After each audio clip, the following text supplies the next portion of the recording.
Welcome to the Digital Velocity Podcast, a podcast covering the intersection between strategy, digital marketing, and emerging trends impacting each of us. In each episode, we interview industry veterans to dive into the best, hard-hitting analysis of industry news and critical topics facing brand executives. Now, here are your hosts, Tim Curtis and Erik Martinez. Hello, and welcome to this edition of the Digital Velocity Podcast. I'm Tim Curtis. And I'm Erik Martinez.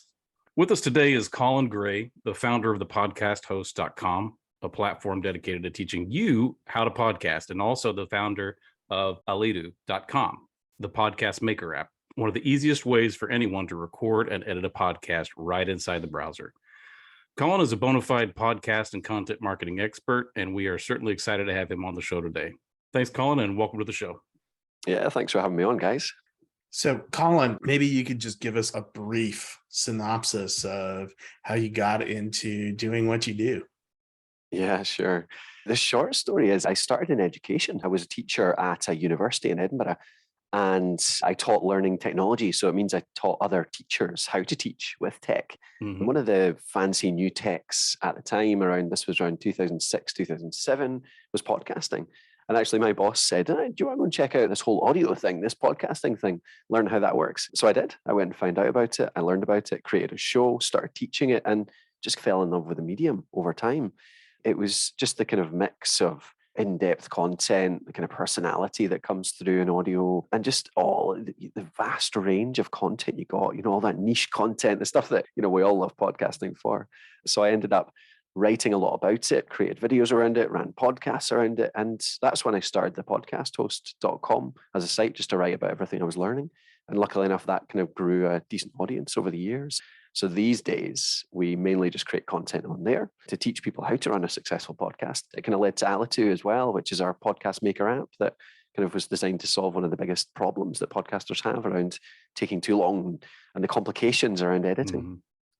That's pretty cool. We're still relatively new, entering our second year of this particular podcast, and we have some bumps and bruises and learnings from this first year. But, one of the questions I have is, in your opinion, why is podcasting so popular today? There's thousands of them, millions maybe. There's a lot of content out there. Why is it so popular? I think the thing that makes podcasting stand out from the other mediums is it's one of the only mediums that's truly kind of long form, in depth. Like you go and read a blog, and you're lucky if you can get somebody to read like your whole blog post, and it only takes a couple of minutes. People skim over it. Everyone's so much in a rush these days. So we're searching for someone, we go through a blog, we skim through a dozen blog posts. And if we notice the brand of the blog post, the site that it's on, we're lucky. Similar with video, we maybe spend a bit more time in video. We get a bit more personality through the video, but still YouTube's such a distracting medium. You go in there and again, you look at your YouTube stats, and quite often views are only, a couple of minutes of like a 10-minute video. But podcasting, for some reason, well, actually, I can talk about a few of the reasons, but for good reason, people spend hours on it. You get 3-hour-long shows and people will listen to the whole thing. And I think the reason behind that is really, it's that using wasted time medium because you're out doing something else. It's kind of a background medium, but one you can focus on because it's in the background of rote tasks like driving or walking your dog or ironing your clothes or cooking your dinner. I mean, I've got a podcast on just about any time I'm doing something that's kind of a rote task that I don't need to be paying too much attention to the task itself. And I think that's what it is. People just enjoy getting something out of that time that would be otherwise wasted. Because you can't watch a video when you're driving, you can't read a blog post, but you can listen to a podcast and you can learn or you can get entertained or get motivated. I think that's a good reason behind it. I think that's very true for me. That's where I get most of my listening time is driving the car or, It's sort of like sitting in a lecture hall for me. The pervasiveness of podcast, you can find a podcast on just about any subject, and you can hear from brilliant minds that normally historically would have been found only in lecture halls of universities. Now that you're really opening up those learnings, it's a great way to stay sharp on your content area. Yeah, it's a really good point, actually. The fact that these people will spend time going really in depth in their knowledge and sharing their knowledge. As a listener, that's brilliant. But even as a podcaster, people creating podcasts, the fact that you get to talk to people that maybe would never be accessible otherwise and pick their brains and really learn from them is such an amazing thing. Yeah, it's pretty fantastic. So our listening audience tend to be business owners or executives running direct to consumer brands. That's our niche audience. One of the things I keep wondering about and thinking about is how can these brands leverage this medium to help grow their audiences?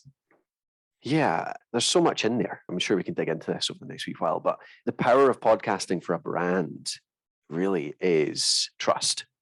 Trust at the end of the day. The fact that, again, you can write blog posts and that helps you get found. Like text search is probably the best way to get found still these days. You can create some videos and that starts to get the personality across, that people start to see the person behind the brand, the people behind the brand, the humans behind the brand. That begins to build some trust. But then if you can get them to listen to your podcast, it's that personality that comes across. The fact that audio just is a really honest, transparent, one-to-one medium. It's like somebody's talking straight into your head. So you really feel like you get to know them. And because of the time people spend with you, we talked about that, like the fact that people spend way more time listening to podcasts. They'll spend an hour listening to your show every week. That multiplied by the personality, the human, the transparency behind it, that's what leads to trust, I think.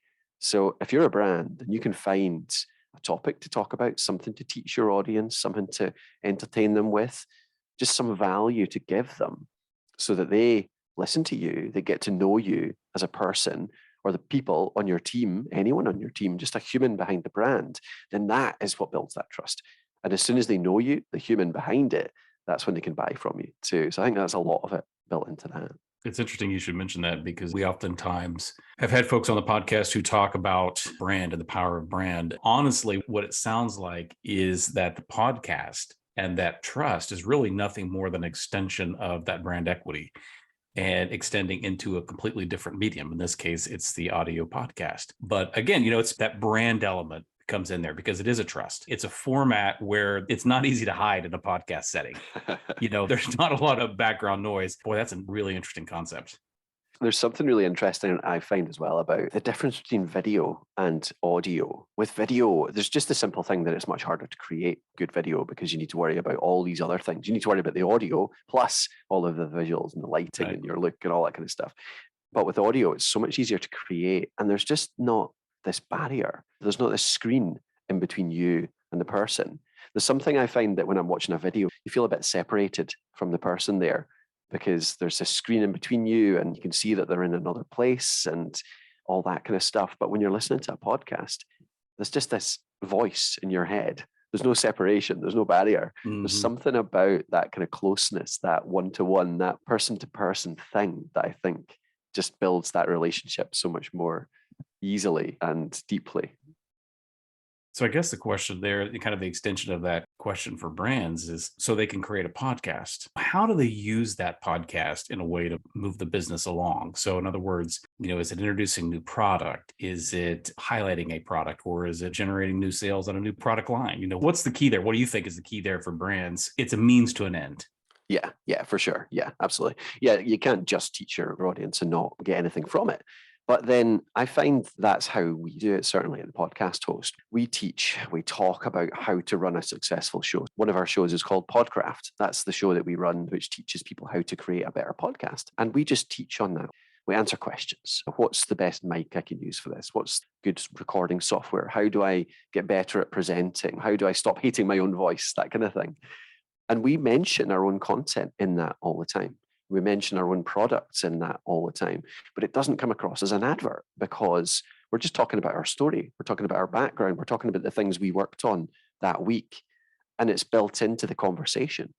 So we don't tend to run adverts. It's not like suddenly we stop and say, oh, now please do check out our product, Alitu, which is recording, editing, and hosting platform for podcasters. To be fair, sometimes we do that. We do put in an ad, but actually the more effective thing by far is just when we're talking about podcasting, we're talking about the topic. And because we do what we do, the product comes up. And any brand will find that. So if you're a car garage, and you sell cars and you do a show for car enthusiasts, then you're going to mention your garage and the way that you sell, the kinds of cars that you sell, and it's going to come into the story. So people will know what you do, and it'll be embedded in their head the next time they want to buy a car. They should come to your garage. So it's built in, I think. If you manage to find a way to create content that appeals to your audience, whether it's teaching, whether it's entertainment, whether it's news, whether it's motivation, you'll end up talking about your story a lot. And that story includes the thing you do. That is what kind of builds the impetus towards your customers then actually taking part in the services and the products that you sell. If I were a brand and I've never done podcasting before, how do I get this started? What's the structure and the format? What story should I tell first? I think a natural tendency is to go back to our basic marketing brain, which is promote, right? You keep talking about this concept of storytelling and how powerful storytelling is as part of the narrative that becomes the brand experience, right? How did they get that started? And what are the types of things that they need to think about? Yeah, good question. I mean, the way it starts for me with most companies, just about anybody that we work with on podcasting, is it starts with the target audience. It starts with the customer. Who is it you are trying to reach? What's the audience you're trying to build? We go to them and we ask them a question. What are you struggling with? What can we help you with? Like, how can we be of service to you? So if you're a company, you'll have customers, hopefully. Or if you're brand new, maybe you know who you're aiming for. Find those people and ask them that question. What is it you're struggling with? What can we help you with? How can we be of service? And that'll give you a really good guide on what topic you want to talk about. So, I mean, again, going back to ours, that's what we do. We started the blog writing about podcasting. People started to follow it. They started asking questions. They wanted to know more about what we do. And therefore, I started answering those questions. That was what kind of guided the blog posts that I would write. It would guided the podcast episodes we'd create. It guided the videos that I would create as well. And that's how any brand can start, I think. Even if you're brand new, you'll still know, you'll have an idea of who your target customer is. Get out there and talk to them and ask them. Write down the top 10, 15, 20 questions that they have for you. No matter what you are, your customers will have a question because they'll be interested in the topic that you cover. And that's the basis for your show. That's how you decide what the topic is and how you decide what the first 10, 15, 20 episodes will be. That's great advice.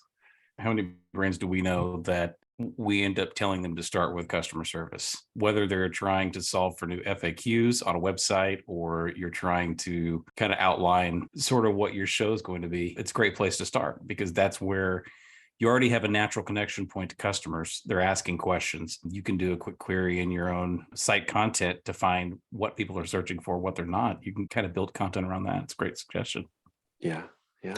Let's talk a little bit more about the content. What I heard you say was a couple of things. One, you're starting with this audio content and, reading on your site and listening to you talk, you're also talking about, hey, I'm creating some videos and I'm creating some other things. So let's talk about a little bit how we can take a podcast and expand it into other forms of content that serve and continue to tell your story. Yeah, sure. Something that I often talk about is a structure and format around like the stuff that you create, because I think that a lot of people get into podcasting and there is a big appeal in podcasting in that it takes away a lot of the structure that you might have elsewhere. So people often come to podcasting from radio. I know a lot of ex-radio presenters and creators that have come into podcasting and they love the fact that, you don't have to read the ad every 5 minutes or do the station name or whatever every 3.5 minutes. They had so much structure and format and process around how they create a radio station. And it must be the same in telly, I'm sure, as well. But with podcasting, you're totally free and easy. You can do whatever you like. You can just make a 2-minute show or you can make a 2-hour show. You can include whatever you like in it. I try and pull people back to having a bit more of a format, a structure to their show, because I find that those constraints actually make for much better content. And they also take away that whole fear of the blank page as well. When you sit down and try and write something and the blank page, it's just terrifying. You don't know where to start. And it's the same with podcasting, actually. You're trying to come up with a topic. You're trying to figure out how to talk about that topic, and the blank page again, it's quite scary almost, and it makes it harder to plan. So is it worth going through that, the way you kind of think about structuring an episode perhaps? And that does lead into how you turn it into other mediums too, like blogging and video, I think. Do you turn some of that content into social posts? I mean, what are all the different mediums that you could potentially take some of your podcast content and get it out into the world? Yeah. I mean, I tie it together with the written word most. That's kind of the essential for me, actually. Podcasting's great again, but it's not great for being found. The search for podcasting is still pretty difficult. People can't really find the content of your podcast because you can't really search audio at the moment anyway. That might change in the future, but that's difficult. So including a written component, as in what we call show notes, quite often just having a summary of what you've talked about so that people can find it in text, like Google search, is really valuable. And actually the ideal is to have a blog post that goes alongside it, like a full blog post that actually covers the same topic. It's an equivalent.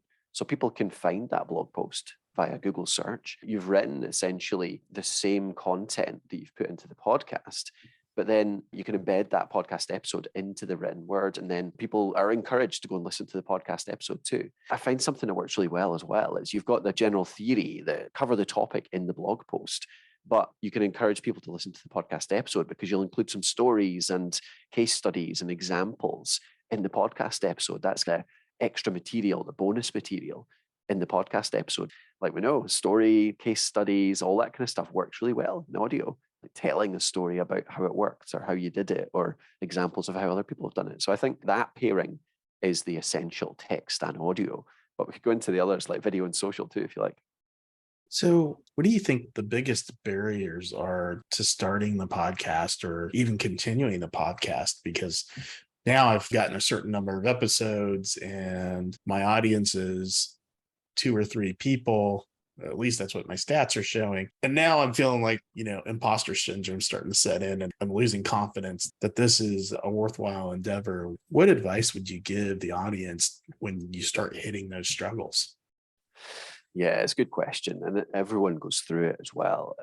I think a big part of it actually is to have a bigger goal that doesn't necessarily tie to growing a huge audience or even to creating amazing content. Something that I like to do is to encourage people to think in seasons. So plan a season of content, by which I mean take those 10, 15, 20 questions that I talked about earlier. Find the one that comes up most often. What is the one question that comes up the most often? That is the biggest thing you can help your audience with. And then plan a season around that. So with us, for example, it was always equipment. What equipment can I use to make a podcast? That's the thing that most people struggle with because it's kind of techy. It's also quite interesting. People always like to buy the gadgets and the shiny things and software and all that kind of stuff, the tools. So that was what we planned our first season around. It was, what's the best software podcasting equipment? And I broke it down. That's what you do. Take your question and break it down. You can always break it down into component parts. So for us, it was like, what podcast equipment should I buy? So I broke that down into what microphone should I buy? And then what audio interface should I buy? And then what recording software should I get? And what's the best editing software? And then what's the best hosting platform? So I ended up with about 8 to 10 episodes for that season, which is 2.5 months worth of content if I'm releasing it weekly. And the really cool thing about that is that it means that you can plan it out ahead of time. So I can just sit down and I can write those questions down. I can write those episodes down. I can put a few bullet points on each one to put a bit of meat in the bones. And that's my plan for 2.5 months. Means that every week I can turn up and I don't have to plan my episode. I just open up the plan of the season and I can just record straight away. Or even I can batch record. I can record 2 or 3 episodes at a time and actually have a few weeks worth done at once. So that's really cool. Having that bigger goal, I think, helps a lot with that motivation. Like you're talking about struggling in those early days. The listener numbers aren't going up as quickly as you'd like, or you're kind of getting that imposter syndrome. But having that goal to work towards, finishing that season, you know your plan, you know your 2.5 months. Your goal is to finish that season no matter what.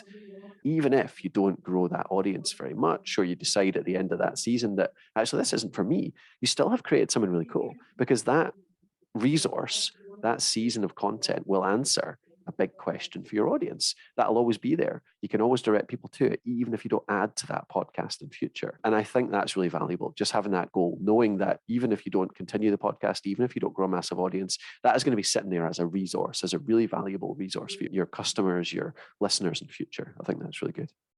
We've done some work ourselves on seasons. In our case, we were really focusing on elements that were important or were considered top of mind, top of news for a particular cycle. In some case, it may be related to consumer privacy and the impact that's having on e-commerce, or it could be a particular ruling. Maybe there was a court ruling, and so the impact of something that's going to be, downwind for us, or the loss of third-party cookies and digital advertising. There's definitely something to be said about putting in a season or a smaller context instead of being overwhelmed by sort of the long tail of, oh my gosh, we've got to fill 2 years worth of content, right? You're overwhelming yourselves right away.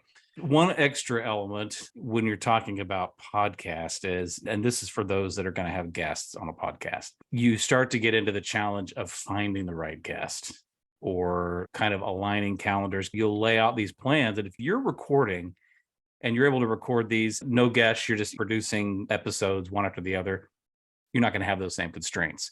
When you start to get into talent, bringing talent on and interviewing, then all of a sudden it gets to be a lot more complicated. And I don't even know that we've unlocked necessarily the best way to have that process be seamless. So I wondered, what's your take on scheduling guests? Let's just say we're using the context of a season. How do you go about identifying and deciding the frequency of that? Yeah, good question. I think a lot of that is around, again, going back to those questions. I always do this. I always come back to the questions that your customers are asking. So taking that big question, then planning out the season. I wouldn't think about guests at all at this point. I would think about what are the questions I want to answer. This is how our podcast stands out, by actually answering the right stuff. So if you pick that big question for your first season, you break it down into 8, 10, 12 smaller questions that could be considered problems. Maybe they're just the problems that your customers have, the problems you want to help them solve. Then you have a really good guide then to who you want to get on your show.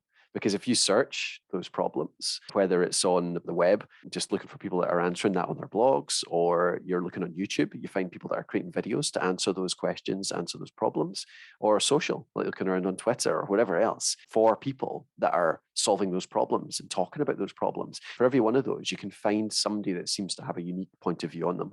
Reach out to that person and try and get them on. I really don't care actually how famous this person is. A lot of podcasters fall down that rabbit hole of trying to get the big names in their industry. The trouble is the big names actually often just talk about the same old stuff every single time. And maybe the content's really good. Maybe it is unique and it's a great take. That's probably why they became big. But people will have heard their take on it before. So finding those other people that are answering this question, solving that problem in a unique way, having a different take on it is really valuable. So that's what I would do to find them, is start to reach out, find people that have a really unique take on it and try and invite them to come on the show. It is interesting to take a topic. Sort of how we've done this is taking a topic and then understanding that there are unique point of views on that topic, and then try to find representatives from each point of view so that you can balance. One that's been super complicating is consumer privacy and identity resolution. Yeah. How do you roll forward with that in today's world? So it's identifying and finding people who have a little bit of a different flavor. And I would agree that I think the podcast medium has done a lot for opening up the opportunity to speak to people who, quite frankly, they don't have large followings, but they are subject matter expertise in their area. The podcast format is great for them because you get a chance to hear directly from somebody who's very boots on the ground in a particular area. I do tend to agree with you. I think in general, what I've found is the people who have the larger followings, there's not a lot of new there. You're kind of getting a lot of the same stuff. And I'm sure Simon Sinek goes on to talk about why in all sorts of places, but there's got to be something else out there. Yeah, there's many other points of view out there that you can try and source, which are just as valuable, I think. Yeah, underrepresented, I would say. Yeah, for sure. Cool. So now we've created our podcast. We're starting to create some new content. We're finding great guests. What's the best way, in your opinion, of going about and extending your reach? For some people, that might be monetization of the podcast in some fashion, or maybe getting into a network of podcasts. What's kind of that logical next step that people should take? Yeah. We started to get into the sort of repurposing aspect and making sure it appears everywhere rather than just in audio. Like we talked about the fact that you should put a blog post alongside your podcast episode. So that's the start of that approach, like having text search being the kind of biggest way people find you. But the other way you can repurpose is obviously into video. And I try and do this as much as I can with podcasting, that I'll record a podcast with video too. I've set up our studio at my office whereby I can really easily just flick on the camera. I've got a good DSLR camera set up in the right place, got some lights behind it. So it's really easy to just flick that on when I'm starting to record the podcast so that I have video to go alongside the audio. We did mention the fact that it is a bit more difficult. You have to worry a bit more about, say, lighting, camera, background, all that kind of stuff. But if you do have the time, once you've been podcasting for a while, if you have the time just to spend setting up that background and actually make it so that it's permanent, it's actually pretty easy once you've set it up as a one-time activity, and then you've got it there the whole time.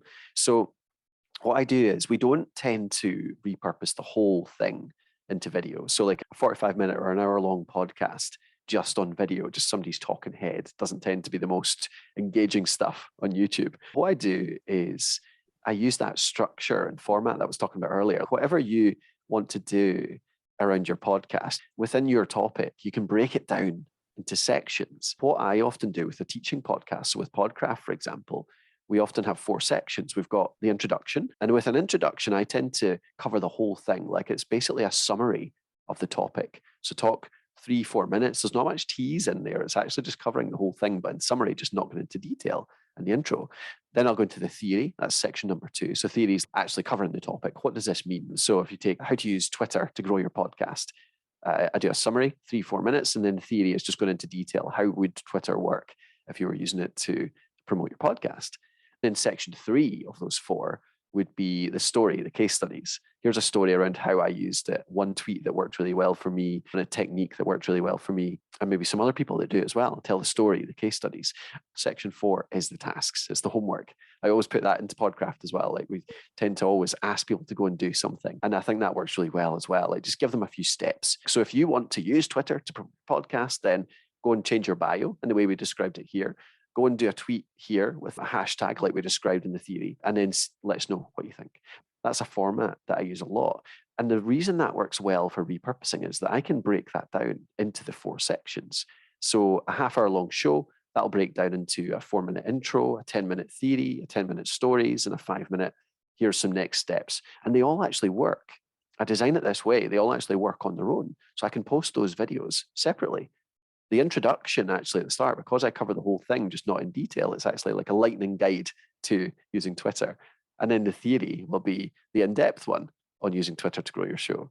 And the homework as well, like if you don't care why it works, you just want to know 3 or 4 things you can do right now to grow your podcast on Twitter, then go and watch that video. And they all link together as well. So that works really well to me for growing a podcast because people find those quite easily on YouTube, which then directs people towards your podcast via the description. It's another search medium. It's a way to build loyalty in your listeners too, because they can go and can review it and just get the short form there on YouTube too. So, and you can also take some of those, break them down even more and put them on as 1-minute clips on social and stuff like that. Once you've got that video, I think that works pretty well.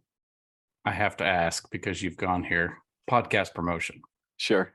You know, you're describing Twitter and utilizing YouTube and stuff, but I'd love to know a little bit more. I'd love to unpack that a bit. There's all sorts of thoughts about podcast promotion, how you do it, the right angle for it. There's people who lean into LinkedIn. I'm not a huge LinkedIn guy for podcasts. I don't find LinkedIn to move the needle in a lot of respects, but what are your thoughts? I'd love to hear more. Yeah, sure. We've tried a bit of social promotion for podcasts, like as in paid promotion. I think organic social works just fine. It's a good way to grow a show, but it is difficult and you can waste a lot of time there. Paid social, we've tried a lot of Facebook promotion, Twitter, Reddit, all those kind of things. I've never found it that effective for growing a podcast, although I think for more hobby-based podcasts or entertainment podcasts rather than business-focused, like a few of ours are, it could work very well. And I've seen some case studies where people have grown like a true crime show or stuff like that quite well on social. I suppose that's where people are looking for at the time, aren't they? They're on social for entertainment probably, Right. rather than work many times. So it can work, but it's a tricky one, I think. One of the ones that works really well to me actually is straight up advertising in podcast apps. So most of the podcast listener apps offer this now, even like the likes of Spotify, for example. You can create an ad in Spotify, a 30-second or a 60-second audio ad, which then tells people about your podcast. And you can actually put that on the Spotify marketplace and it appears inside, you know, when people are listening to music or listening to other podcasts. And you can do that in the listener apps as well. Overcast is a really good one for it. You just pay, you can pick niche. So if you're a tech podcast, for example, you can pick the tech niche and then your podcast will pop up when people are looking at the tech category to find a new show. So it's just straight up advertising, I think, but it works well. That. Yeah, we're furiously writing this down. Making a note to myself. Yeah. Like we couldn't just come back and listen to the podcast at some point in the future. That's awesome. I know. I want to change topics funny. for a moment. Just going through some of your content, you're talking about this concept of digital minimalism. I can't remember which book it came from, but can you talk a little bit about that and what it means in reference to podcasting, but even digital marketing in general? Yeah, sure. It's an interesting one, actually. That's my friend, colleague on the podcast host, Matthew's Hobby Horse, actually. That was his article about digital minimalism. He's big on that, about cutting down on a few different things, cutting down certainly on the media that you consume, which I suppose is kind of against what we should be talking about. We want people to listen to more podcasts, but actually just stopping to think. I do find myself, like I said earlier, listening to podcasts when I'm doing just about anything, but actually, sometimes I do need to stop and force myself to just walk in silence for 20 minutes rather than listening. It helps me process actually the thing I've just listened to. So I think there is a lot around that. Like the fact that we have so much great content out there is brilliant, but it does mean you can get sucked down the rabbit hole and never really think about that content once you've consumed it. So that's one part of it. But the other part we talk about a lot around that actually is just using less tools. So a lot of podcasters fall into the kind of gadget freak area. Like we love our microphones and our mixers and our software and all that kind of stuff. I'm betting you guys are probably in this category too, like using every new app out there. Like productivity apps are one of my weaknesses. I'll use every one. Do you fall into that as well? Yeah, I've got a couple that I use. Yep. Yeah. Anytime I see a new app, I'm like, oh, I need to go try that out. And I'm sure that's going to help me do something slightly better. But to be honest, I've fallen much more into the camp these days of it takes a lot to make me try a new app, because most of it isn't really about the app. Most of it's not about the software, the tools. It's about how you use them and your mindset around it, and your routine around it. So these days, I use much fewer tools, but I use much better tools. And I try and go really deep on the ones that I do use. So, for example, we use Notion for just about everything. Where I would have used like Google Docs and Evernote and Trello for things in the past, now I use Notion for all three of those things, whether it's taking notes, whether it's organizing projects. I just use one tool really well, and I find that works really well. And that kind of falls right into that digital minimalism camp, I think. What's your thoughts on that, guys? Like, I'm interested. I'm always trying to get better at. It's funny that you bring that up because I am absolutely these days I'm app averse. Don't want to download them. I don't want to have to figure out how to learn them. Part of it is that some apps are really easy to use, but most of them are a little more complicated than you think, and they take a lot of thought and energy and time. And I don't have a lot of extra time to spend around figuring out your app. So I'm kind of with you on the camp of fewer and better tools, go a bit deeper. Now, I may be a little bit of a dinosaur, so some of my tool sets are, still kind of stuck a few years ago and maybe need to be modernized because I can't seem to find that one tool that allows me to do multiple things well. That seems to be my big struggle. I keep hoping for it, but I never find it. It's like the Holy Grail, Yes. You're going to launch mission after mission, but you're not going to find it. That's the thing, though. You're always looking. I'm always looking because you never find a perfect app or a perfect tool. So you're just always looking. And it just means you waste so much time to test these and learn them.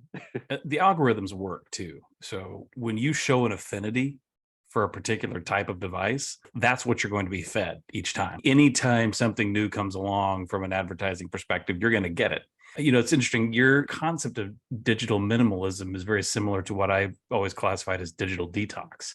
For me, I have cut down on the amount of app usage, for example, and I've zeroed in around just a couple apps that are high functioning and help me. And a lot of them have an AI component because I want it to learn and adapt to what I'm doing and help me improve and get better. So there's definitely elements of smart automation, and that helps me become more efficient and cutting down on the stuff that I'm doing. There's definite scientific proof to pulling back and going with a bit more of a minimalistic approach, a little bit more silence, allowing yourself to think, giving yourself processing time. We had a guest on the show to talk about innovation, and she's well known. She's authored books on innovation, and she goes around doing a lot of speaking.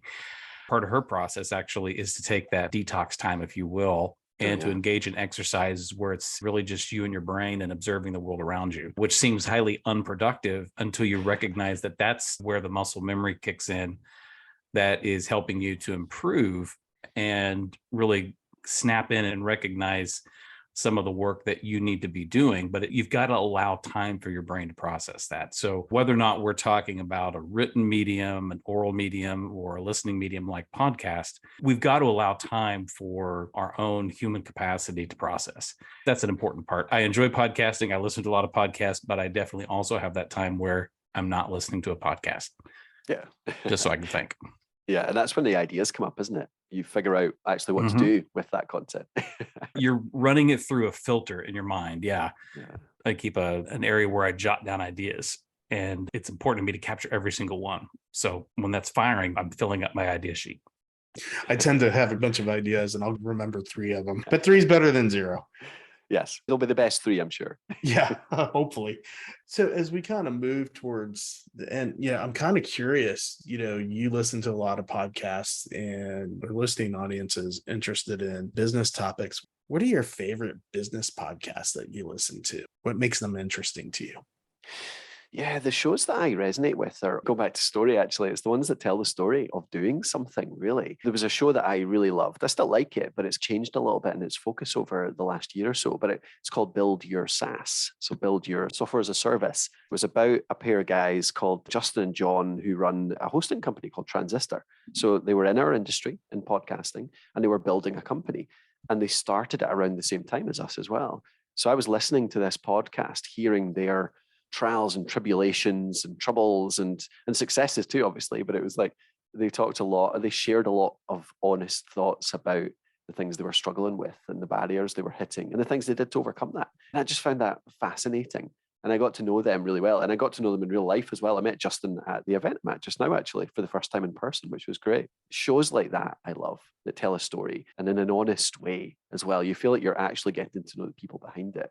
So that's one, Build Your SaaS. Go back and listen to that. It's probably 4 or 5 years old now. There's no reason you couldn't go back and listen to it from the start. Another ones I like there's another friend of mine called Craig Hewitt, who runs a few podcasts, like some podcasting companies as well. He has one called Rogue Startups and another one called Seeking Scale, which are really good. Again, just telling the story of their sort of trials and tribulations. And I love Startups for the Rest of Us by Rob Walling as well, which is another one that just answers questions. He's ran a bunch of companies over the years and mentors other companies. He just answers questions in a really kind of honest, frank fashion, not sugarcoating things. So yeah, they're a few of my favorites.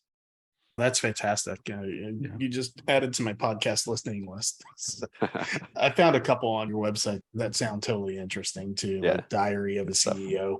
That one sounds super interesting. Everyone hates marketers, If anyone is interested in starting a podcast, I would love it if you'd listen to our show too. We've got Podcraft, which is all around running a show. So yeah, I shouldn't be remiss in not recommending my own. No, you shouldn't. For those of you that are considering it, it's great feedback on how to set things up. Actually, part of my studio here were ideas generated from the YouTube channel. So yeah. Oh, thank you. Appreciate that. A lot of fun stuff. I built it for a video studio as well, but obviously I'm not using video as much. Like we said earlier, though, that means you're all set to just be able to flick on the camera and create some video alongside your podcast. So yeah, it's great to have that set up. Well, and apparently he has his first show sponsor there wearing a Bass Pro Shops hat. Oh, yeah. Yeah. My hat. Yeah. If only, right? Tim has 1,000 different hats. I do have 1,000 different hats. I usually wear the same one. I didn't wear one today. I should do a podcast on truckers.